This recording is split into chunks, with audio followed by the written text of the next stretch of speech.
할렐루야, 다소니 커뮤니티 매일 묵상 함께 하겠습니다. 진리의 서기 7번째 시간, 어둠에 거하는 자들이여 란 제목으로 오늘 묵상 함께 하겠습니다. 요한 1서 1장 6절에서 7절입니다. 만일 우리가 하나님과 사귐이 있다 하고 어둠에 행하면 거짓말을 하고 진리를 행하지 아니함이거니와 그가 빛 가운데 계신 것 같이 우리도 빛 가운데 행하면 우리가 서로 사귐이 있고 그 아들 예수의 피가 우리를 모든 죄에서 깨끗하게 하실 것이요. 아멘. 오늘은 묵상에 들어가기 전에 한 번 더 되짚고 넘어갈 것이 있는데요. 사귐에 대해서 한 번 더 짚고 넘어가겠습니다.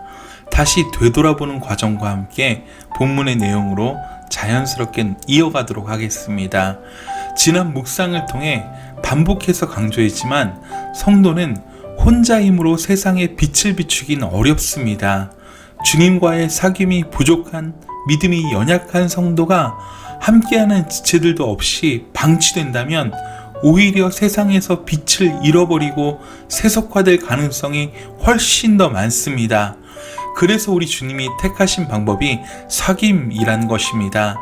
우리 안에 거처를 정하시고 우리 하나님은 우리가 지속적으로 하나님의 빛 가운데 거함으로 그 빛을 세상 가운데 비출 수 있게 되기를 원하셨습니다.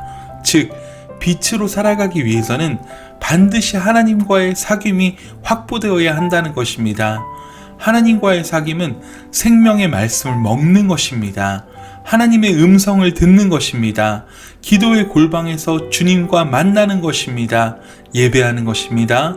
찬양하는 것입니다. 전도하는 것입니다. 하나님과 은밀한 사귐의 시간이 확보되지 않으면 절대로 빛의 자녀로 살 수 없습니다.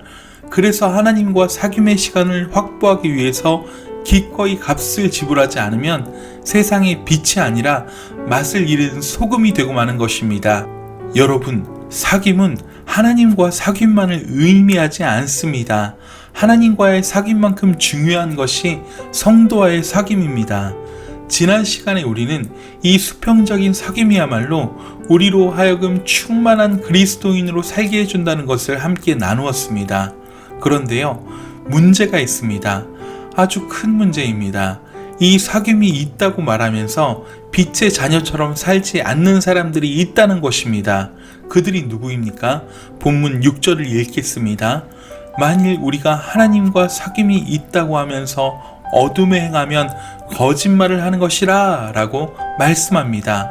그러니까 무게중심이 하나님이 빛이시고 그 빛과 생명 나눔, 그 빛을 영접해서 빛의 자녀가 된 사람이 어두움에 거할 수 있느냐는 문제입니다. 하나님이 빛이십니다. 그 빛을 우리가 영접합니다. 그럴 때 우리 안에 하나님의 빛이 비추게 됩니다. 그 빛은 우리 안에 있는 더러운 죄를 비추는 빛입니다. 그 빛은 생명의 빛으로 나오도록 우리를 초청하는 빛입니다. 그 빛은 영접하면서 그분과의 동행을 통해 더 우리 속사람 깊은 곳까지 비추게 되는 것입니다. 이렇게 빛이신 주님을 영접하고 그분과 동행하는 삶을 사귐이라고 표현하고 있습니다. 여러분, 빛이 비치면 어둠이 물러가는 것이 정상입니다.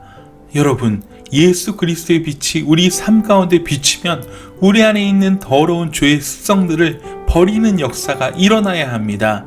그 죄악을 버리는 과정에서 겪는 아픈 심정이 바로 애통입니다. 그런데 본문에서 문제가 되는 것은 빛 가운데 있다고 하면서 생명의 말씀이신 예수 그리스도와 사귐이 있다고 하면서 어두움 가운데 행할 수 있느냐는 것입니다. 그것이 가능하다고 말하는 사람들이 있더라는 것입니다. 하나님이 빛 가운데 계신 것 같이 우리도 빛 가운데 행하면 우리가 서로 사귐이 있고 그의 아들 예수 그리스도의 피가 우리를 모든 불의에서 깨끗하게 하실 것이라고 말씀하고 있습니다. 여기서 문제가 되고 있는 것은 빛이신 예수 그리스도와 사귐 가운데 있으면서 어두움의 일들을 버리지 못하고 오히려 그것을 조장하는 무리들이 있었다는 것입니다. 그들이 누구입니까? 영지주의자들입니다. 이들은 극단적인 이원론자들로서 영과 육을 구별하고 예수께서 영으로만 오셨기 때문에 육은 아무것도 아니라는 기괴한 이론으로 무장한 사람들입니다. 이 사람들은 빛이신 하나님을, 예수 그리스도의 복음을 믿는다고 하면서도 몸은 어떻게 살고 있습니까? 어두움 가운데 살고 있다는 것입니다.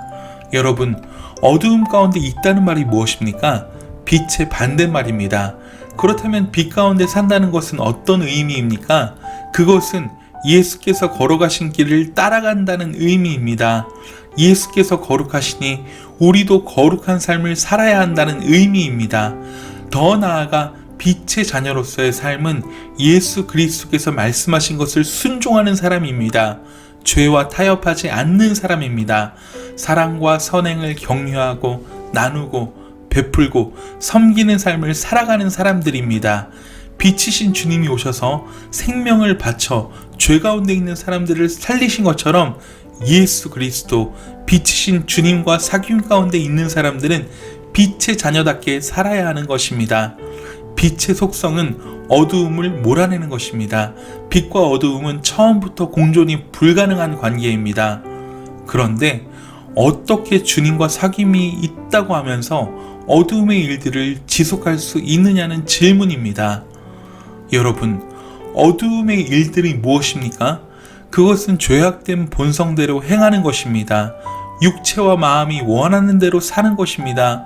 더 쉽게 말해 하나님이 싫어하는 것들을 하는 것입니다. 미워하고 욕심내고 원망하고 염려하고 움켜쥐고 비방하고 판단하고 음란하고 섬기지 못하고 나누지 못하고 거룩하지 않은 삶을 살아가는 것이 어두움에 속한 것입니다. 그러니까 빛이신 하나님을 믿었다고 하면서 이 사람들은 쾌락주의를 따랐던 것입니다. 성적으로 문란했습니다. 도덕적으로 합당한 삶을 살지 않았습니다.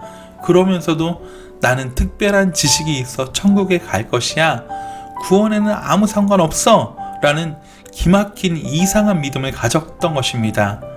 그런 그들을 향해서 사도 요한은 야고보 장로와 똑같은 논리를 펼치고 있습니다. 하나님과 사귐이 있다고 말하면서 어두움 가운데 거할 수 없다는 것입니다. 왜 그렇습니까? 하나님은 빛이시기 때문입니다. 어떻게 빛과 어두움이 공존할 수 있느냐는 것입니다. 따라서 하나님과 사귐이 있다고 하면서 어두움 가운데 있는 사람은 거짓말쟁이입니다. 그는 진리 가운데 살지 않는 사람입니다. 이게 사도 요한의 경고이자 결론입니다. 그래서 우리가 최근 나눈 묵상의 핵심은 하나님이 빛이라는 것과 사귐이라는 중요한 단어인 것입니다. 더 나아가 우리가 빛의 자녀처럼 살아야 한다는 것입니다. 빛은 영향력입니다. 빛은 생명을 살게 하는 힘입니다. 빛은 죄는 모양이라도 버리는 삶의 방식입니다. 빛이 있는 곳에 생명이 자라고 열매가 무성한 것입니다. 빛은 타락한 본성들을 몰아내는 힘인 것입니다. 이런 빛 가운데 사는 삶을 사귐이라고 말씀한 것입니다. 여러분, 우리가 이 복음을 듣고 하나님과 사귐이 있다면 어두움의 일을 버려야 합니다. 하나님과 사귐이 있다고 말하면서 어두움의 일들을 버리지 못하고 조장하는 사람들은 스스로 다른 신앙 고백을 하고 있는 것입니다. 뭐라고 신앙 고백합니까? 나는 어두움에 속한 사람이요, 하나님과 참된 사귐 가운데 있지 못하다라고 말하는 것입니다. 따라서 사귐은 빛된 삶을 통해서 드러나는 것입니다. 우리가 빛 가운데 행한다는 그 일들을 모르고 있지는 않습니다. 빛 가운데 행한다는 것에 대해 잘 알고 있습니다. 그러나 우리의 문제는 순종하지 않는 것에 있습니다. 내가 아직도 버리지 못한 어두움의 일들이 있다면 가슴을 치고 애통해야 합니다. 어두움의 일들을 버리고 빛 가운데로 나아가야만 합니다. 그래야 우리의 사귐이 진정한 사귐이 될 수 있으며 성도 간의 사귐도 깊어질 수 있는 것입니다.